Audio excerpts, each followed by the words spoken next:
मित्रांनो, गोवा म्हटलं की सुंदर समुद्रकिनारे, चर्चेस, स्वस्तात मिळणारी दारू, कॅसिनोज असं आपल्या डोळ्यासमोर येतं. परंतु या व्यतिरिक्तही असा एक वेगळा गोवा आहे, जो मी तुमच्यासमोर आणण्याचा प्रयत्न करणार आहे. मित्रांनो, गोव्यात एकूण 50 पेक्षा जास्त किल्ले आहेत. यातले काही किल्ले हे लोकांना परिचित आहेत, जसं की अग्वात, रईश्मागोश, दिल चाहता है फेम शापोरा किल्ला इत्यादी. आज मी तुम्हाला अशा दुर्गाची भ्रमंती करवणार आहे, जो किल्ला फारसा परिचित नाही.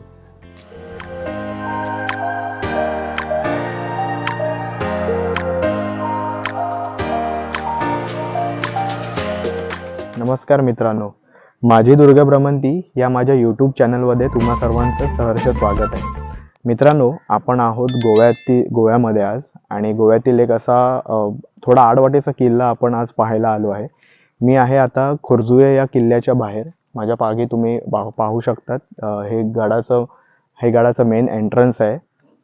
इकडनं गडाच्या आतमध्ये आपण जातो. परंतु हा एक छोटासा किल्ला आहे, म्हणजे आपण ह्याला गढी किंवा भुईकोट किल्ला असं म्हणू शकतो.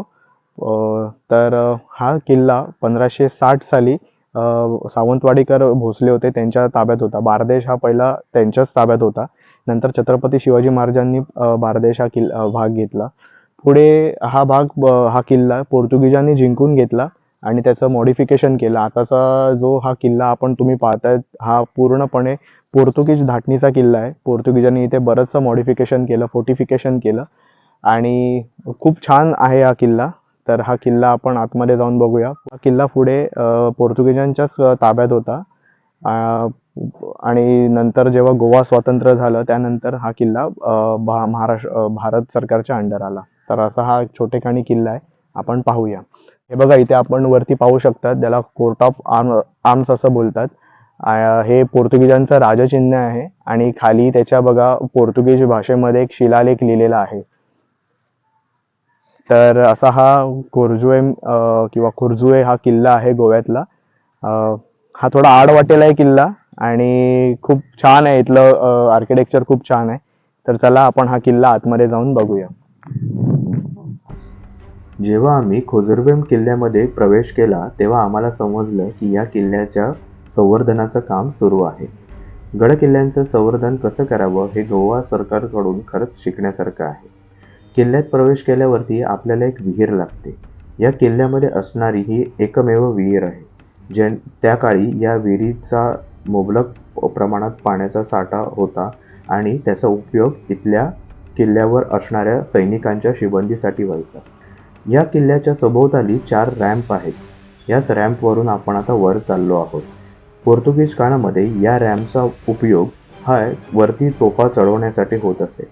किल्ल्याच्या चारी बाजूला जर शत्रूने घेरले, तर त्या शत्रूंचा मुकाबला करण्यासाठी इथल्या तटबंदीमध्ये तोफांसाठी जागा केलेल्या आहेत. याच जागेचा वापर करून शत्रूंवरती तोफा डागून त्या काळी पोर्तुगीजांनी स्वतःचं संरक्षण केलं होतं. ही पहा, ही तीच जागा आहे जेथे तोफा ठेवण्यासाठी या जागेचा उपयोग होत होता. आता संवर्धनाचं काम या किल्ल्याचं सुरू आहे. खोजुर्बे हा किल्ला म्हापसा नदीच्या काठावरील उत्तर गोव्यातील एक महत्त्वाचा किल्ला आहे. हा किल्ला सावंतवाडीकर भोसले यांनी 1550 मध्ये बांधला. पुढे पोर्तुगीजांनी 1705 मध्ये आक्रमण करून हा किल्ला जिंकून घेतला, आणि अगोदरच्या किल्ल्यातील बांधकाम पाडून त्या जागी 4 डायमंड आकाराचे बुरुज बांधले. उत्तरेकडून म्हणजेच मराठ्यांकडून होणाऱ्या आक्रमणापासून संरक्षण करण्यासाठी या किल्ल्याचा वापर झाला. या किल्ल्यावर पोर्तुगीज सैन्याची तुकडी नेहमीच तैनात असायची. रॅम्पवरून खाली उतरल्यावर किल्ल्याच्या मध्यभागी एक विहीर आहे. या विहिरीत आजही पुरेसे मुबलक पाणी आहे. या विहिरीच्या मागे जे अवशेष आहेत ना, तेथे सैनिकांच्या निवासस्थानाची किंवा दारुगोळा ठेवण्याची जागा असायची. खोजुर्बे किल्ल्यावरील या डायमंड बुरुजावरती जागा बऱ्याच प्रमाणावरती आहे. तसेच येथील तटबंदीमध्ये तोफा ठेवण्यासाठी बऱ्याच जागा आहेत. त्यामुळे आजूबाजूच्या शत्रूवरती तोफा डागणे सहज शक्य होते. तसेच येथील आजूबाजूचा परिसर, मग तो किल्ल्यात असेल किंवा किल्ल्याच्या बाहेरचा परिसर असेल, आपल्याला येथे सहजरित्या लक्ष ठेवता येते. तर मित्रांनो, आपण आता आहोत या पोर्तुगीजांनी जो मॉडिफाय केलेला तो कोर्जुम या किल्ल्यावरती. आणि या किल्ल्याचं खास वैशिष्ट्य म्हणजे इथे जे 4 बुरुज आहेत ते चारही बुरुज हिऱ्याच्या डायमंडच्या आकाराचे सारखे आहेत. आणि अगदी छोटेखानी किल्ले आहे, म्हणजे आपण याला गडी किंवा भुईकोट किल्लाही असं म्हणू शकतो, गडी म्हणू शकतो.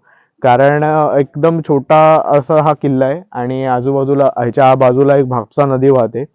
आणि या किल्ल्याचं मी अजून एक महत्त्व आणि एक वेगळं वैशिष्ट्य सांगतो पोर्तुगीज धाटणीच्या पोर्तुगीजांनी बांधलेल्या या किल्ल्याचं. ते म्हणजे हे बार्तिझन्स किंवा कॅप्सूल बुरुज ज्याला बोलतात. चला तो कसा असतो आतमधून ते मी दाखवतो.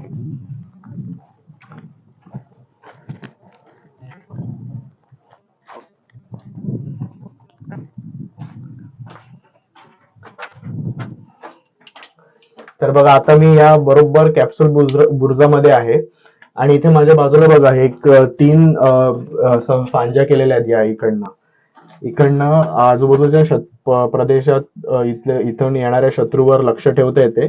तसेच ऊन वारा पाऊस यापासूनही इथे रक्षण होते. त्यामुळे इथला सैनिक या तिन्ही गोष्टींपासून त्याचं सहज रक्षणही होतं आणि तो शत्रूवरती लक्ष ठेवू शकतो. शत्रू जर मारायच्या टप्प्यात आला तर इकडनं बंदुकीने त्याच्यावरती गोळ्याही झाडू शकतो. तसा हा कॅप्सूल बुरुज आहे आणि हे पोर्तुगीज बांधणीचं एक खास वैशिष्ट्य आहे. अशा प्रकारचे कॅप्सूल बुरुज गोव्यातील अगवाद किल्ला किंवा आपण चापोरा फोर्टला गेलेलो तिथेही असे कॅप्सूल बुरुज होते. तर या किल्ल्यावरती आहेत. चला आपण पूर्ण किल्ल्याला फेरी मारूया.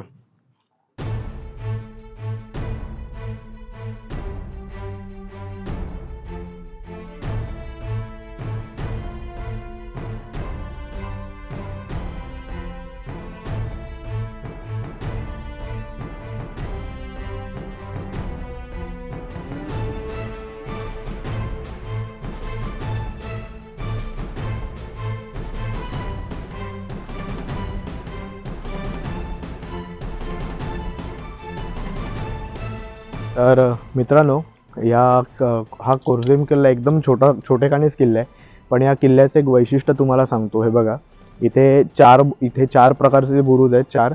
आणि तिथे वरती येण्यासाठी हा असा रॅम्प आहे बघा. म्हणजे या इथे जर आजूबाजूच्या प्रदेशावर जर तोफ डागायची असेल किंवा तोफ जर चढवायची असेल ना, ह्या रॅम्पचा उपयोग त्यावेळी केला जायचा आणि इथे त्या काळी तोफा ठेवल्या जायच्या.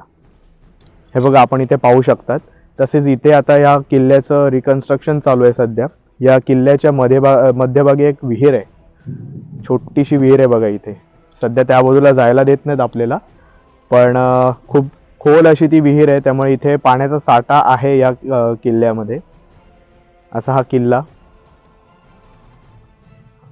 तर मित्रांनो, आपण मगाशी त्या बाजूच्या बुरुजावरती होतो. तिथला जो कॅप्सूल बुरुज आपण तिथला पाहिला, बार्तिझन्स.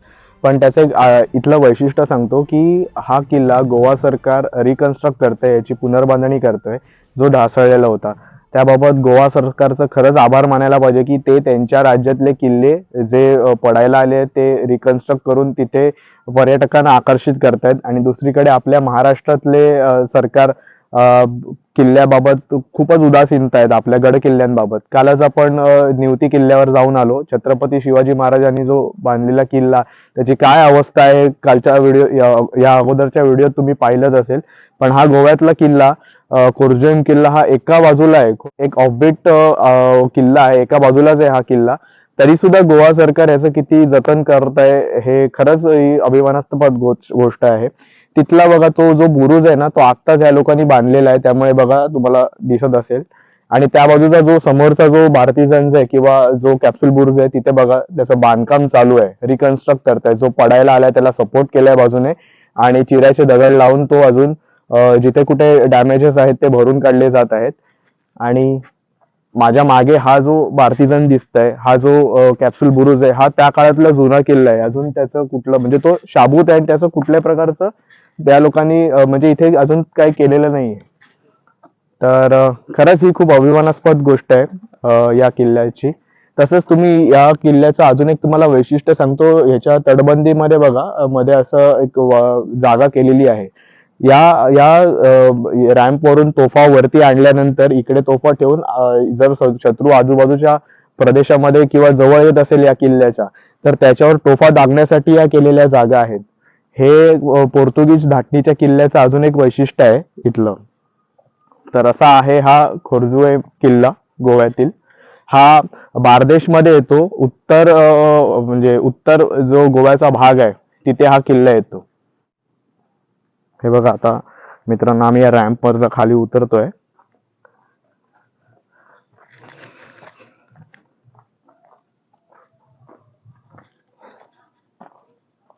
ही बघ, इथे त्या काळात कुठली तरी वास्तू होती, परंतु आता ही पूर्णपणे मोडकळीस आलेली आहे. तिथे सुद्धा सेम तसं आहे, तिथे तरी भिंती आहेत पण या बाजूला काही भिंती नाही आहेत. परंतु इथे रिकन्स्ट्रक्शनचं काम चालू आहे. बघा इथे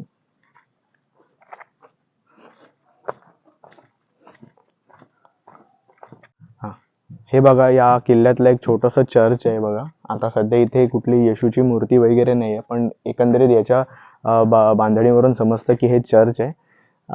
त्यांचं प्रार्थनागृह आहे. जसं की महाराष्ट्रातल्या गड किल्ल्यांवरती दुर्गा देवता असतात, तसं इथे छोटेखानी चर्च आहे या किल्ल्यामध्ये. मित्रांनो, आपला हा किल्ल्याची दुर्गा भ्रमंती पूर्ण झालेली आहे.